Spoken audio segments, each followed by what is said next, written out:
Haleluya, Shalom, selamat pagi saudara yang dikasih dalam Tuhan. Puji Tuhan, pagi hari ini kembali lagi saya menyapa setiap umat Tuhan melalui program Bible and Coffee dan mengajak setiap umat Tuhan untuk kembali memulai hari bersama-sama dengan firman Tuhan. Karena itu apapun yang hari-hari ini kita sedang jalani, apapun yang hari-hari ini kita sedang hadapi, kita belajar untuk menyerahkannya kepada Tuhan melalui ibadah-ibadah kita sebelum kita memulai hari ini. Karena saya percaya ketika kita memulai hari bersama dengan Tuhan, Yesus sendiri katakan, carilah kerajaan Allah serta kebenarannya terlebih dahulu. Yang harus terlebih dahulu kita cari pribadi Allah. Maka apa yang dikatakan selanjutnya? Segala yang baik itu akan ditambah-tambahkannya dalam kehidupan kita. Melalui program ini saya juga mengajak setiap umat Tuhan, ayo melayani bersama-sama dengan saya. Ini saatnya kita menggunakan waktu yang ada untuk melayani Tuhan. Saudara dan saya di rumah kita masing-masing, kita tidak kemana-mana, tapi kita bisa melayani umat Tuhan lainnya dengan cara membagikan kembali ibadah doa pagi, ibadah renungan singkat ini untuk menjadi berkat buat mereka. Karena kalau kita juga mengalami berkat-berkat Tuhan, maka saya juga mengajak setiap kita untuk membagikan kembali apa yang sudah memberkati kehidupan kita. Sehingga di dunia ini, saudara dikasih dalam Tuhan, di waktu-waktu yang semakin singkat ini, kita gunakan waktu yang ada untuk menjadi berkat buat setiap orang lain yang memerlukan, yang membutuhkan. Dan tidak menutup kemungkinan ada orang-orang yang dalam Facebook kita, dalam akun-akun sosial media kita juga akhirnya boleh mendapatkan kekuatan. Mungkin mereka orang-orang yang belum mengenal Kristus, tapi dengan kita membagikan di akun-akun sosial media kita apa yang membangun, apa yang memberkati, apa yang menguatkan umat Tuhan, maka mereka juga boleh mengalami kasih Tuhan, mereka juga boleh mengalami kuasa Tuhan. Karena itu ayo melayani bersama-sama dengan saya dengan cara membagikan kembali renungan-renungan singkat yang kita dapati untuk menjadi berkat bagi banyak orang. Mari kita berdoa, kita datang kepada Tuhan. Bapa, terima kasih buat hari yang baru. Kami mengucap syukur buat kasih setia Tuhan, buat anugerah Tuhan dalam kehidupan kami. Sungguh kami percaya hidup kami ada dalam tangan Tuhan yang kuat. Selama hidup kami ada dalam tangan Tuhan yang kuat, maka hidup kami terpelihara. Selama hidup kami ada dalam tangan Tuhan yang kuat, maka kami lihat pembelaan Tuhan, pertolongan Tuhan ada dalam kehidupan kami. Dan selama kami ada dalam tangan Tuhan yang kuat, maka segala perkara dapat kami tanggung di dalam Yesus yang memberikan kekuatan dan kemenangan atas kehidupan kami. Bapa, terima kasih. Hari ini secara khusus kami akan kembali merenungkan firman-Mu. Roh Kudus urapi kami dengan roh hikmat dan wahyu. Tuntun kami dalam jalan-jalan-Mu. Di dalam nama Tuhan Yesus kami berdoa dan kami bersyukur. Haleluya. Amin, amin. Saudara dikasih dalam Tuhan, pagi hari ini saya membagikan kepada setiap kita arti kata cukup. Iya kan?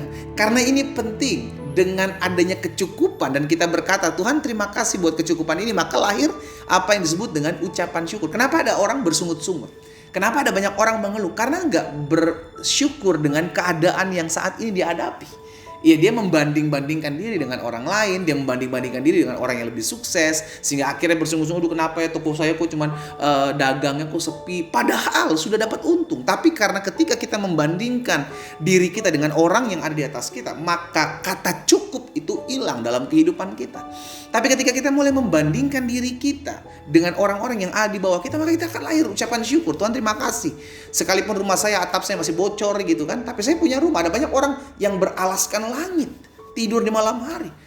Dan kita bersiap syukur ketika kita punya kendaraan tapi sering rusak, sering mogok. Kita bersyukur. Kenapa? Karena kalau kita membandingkan diri dengan orang-orang yang tidak punya kendaraan, maka kita akan lahir ucapan syukur. Tapi kalau kita membandingkan diri dengan apa yang ada di atas kita, maka kita akan susah mengucap syukur. Nah, ini yang Tuhan Yesus ajarkan dalam doa Bapa kami.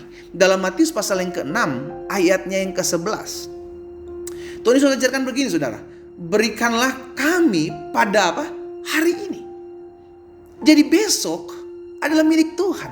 Yang harus kita fokus adalah hari ini. Sama-sama bilang sama saya hari ini. Hari kemarin adalah pembelajaran. Milik kita adalah hari ini. Dan hari depan adalah milik Tuhan. Maksudnya apa milik kita hari ini? Hari ini kita bisa kerjakan apa? Hari ini kita bisa lakukan apa? Hari ini kita bisa buat apa? Buat sesuatu di hari ini. Karena besok adalah milik Tuhan. Kenapa? Karena besok belum tentu ada, saudara. Makanya Yesus ajarkan. Berikanlah kami pada hari ini makanan kami yang secukupnya. Bangsa Israel ketika keluar dari tanah Mesir, maka Tuhan yang pelihara dengan mana setiap hari. Dan mereka harus mengambil ditentukan Tuhan. Karena ketika lebih, maka sisanya akan busuk dan tidak bisa dimakan. Berarti Allah sedang mengajarkan kepada umatnya tentang arti kata cukup. Jangan hidup serakah. Karena ada orang-orang di sekeliling kita juga yang memerlukan. Jangan hidup hanya untuk diri kita sendiri. Akhirnya kita hanya mementingkan diri kita sendiri. Sehingga akhirnya kita terus memuaskan. Karena pada dasarnya manusia tidak akan pernah puas.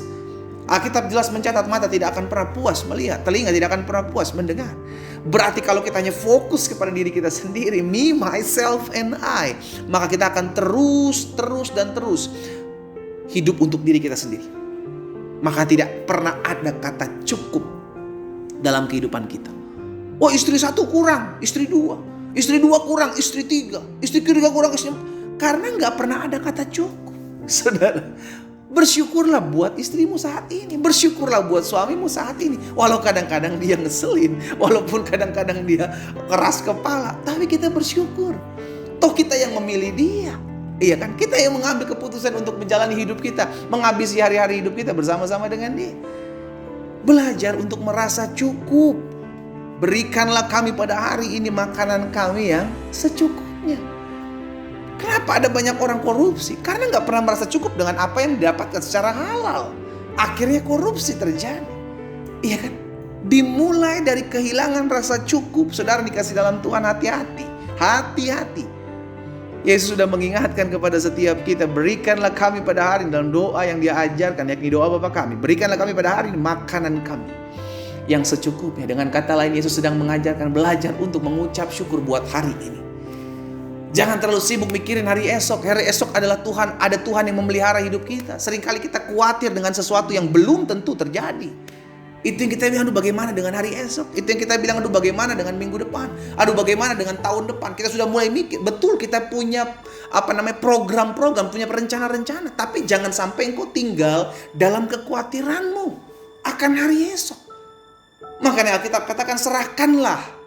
Bawalah kekhawatiranmu, serahkanlah kekhawatiranmu kepada Tuhan. Kenapa? Sebab Tuhan, dialah yang memelihara hidup kita. Sama-sama bilang sama saya, Tuhan yang pelihara hidup saya. Amin. Sama-sama bilang sama saya, di tahun 2022 ini, Tuhan Yesus pelihara hidup saya. Amin. Matius 6 ayat 34. Tuhan Yesus juga bilang begini, sebab itu janganlah kamu khawatir akan hari esok. Lihat. Karena hari esok mempunyai kesusahan sendiri. Kesusahan sehari cukuplah untuk sehari. Bahkan Tuhan kasih pergumulan buat kita. Tuhan izinkan masalah kita. Itu cukup, gak sampai berlebihan. Makanya Alkitab dengan jelas mencatat bahwa pencobaan, masalah-masalah, pergumulan, tantangan yang kita hadapi hari-hari ini tidak akan pernah melebihi kekuatan kita. Kenapa? Karena Tuhan sedang mengajarkan kepada setiap kita arti kata cukup. Sama-sama bilang sama saya harus mencukupkan diri saya. Amin. Belajar untuk merasa cukup. Maka engkau akan melihat hal-hal yang dahsyat akan nyatakan dalam kehidupan. Belajar untuk memiliki rasa cukup dalam hidupmu. Akhirnya timbul rasa ucapan syukur kepada Tuhan. Kita gak mengeluh ketika ada orang diberkati lebih daripada hidup kita. Kita gak bersungut-sungut kepada Tuhan dan berkata, Tuhan saya lebih setia mengiring Tuhan, saya lebih dulu ikut Tuhan, tapi kenapa dia yang lebih diberkati? Kita gak akan punya perkataan seperti itu dalam hidup kita kalau kita memiliki rasa cukup. Dan rasa cukup akan melahirkan hati yang dipenuhi dengan ucapan syukur. Sebagai rekan sekerja Tuhan, sebagai hamba Allah, saya mengajak setiap umat Tuhan yang olehnya Tuhan percayakan, saya layani setiap pagi. Ayo, taruh di hati kita, Tuhan, terima kasih buat setiap apa yang Tuhan berikan dalam hidup saya. Saya merasa bersyukur dan itu cukup buat saya. Kita berdoa, kita datang kepada Tuhan. Bapa, terima kasih, terima kasih, terima kasih, terima kasih buat segala sesuatu yang Tuhan berikan dalam hidup kami. Kami bersyukur, kami mau belajar memiliki rasa cukup dalam hidup kami. Cukuplah kasih karunia Tuhan dalam hidup kami. Cukuplah berkat-berkat yang Tuhan titipkan dalam hidup kami. Cukup. Karena dengan rasa cukup kami bersyukur. Dengan rasa cukup kami lebih mengandalkan Tuhan. Apa yang Tuhan taruh dalam hati hamba berdoa. Biar firman termaterai dalam hati setiap umat Tuhan. Sehingga hari-hari yang kami hadapi, hari-hari yang kami hidupi, kami percaya ketika kami belajar memiliki rasa cukup dalam hidup kami belajar untuk selalu bersyukur kepada Tuhan. Kami tidak lagi mau membanding-bandingkan diri kami dengan orang-orang yang mungkin lebih daripada kami. Karena kami tahu setiap orang memiliki kapasitas cukup yang berbeda-beda. Dan itu cukup bagi kami. Kasih karunia Tuhan cukup bagi kami. Berkat Tuhan cukup bagi kami. Kebaikan Tuhan cukup bagi kami. Terima kasih Tuhan Yesus. Hamba berdoa buat umat-Mu di dalam nama Tuhan Yesus. Haleluya. Amin. Amin. Kita nikmati kopi kita, saudara. Miliki rasa cukup dalam hidup kita, sehingga lahir hati yang dipenuhi dengan ucapan syukur. Tuhan Yesus memberkati kita.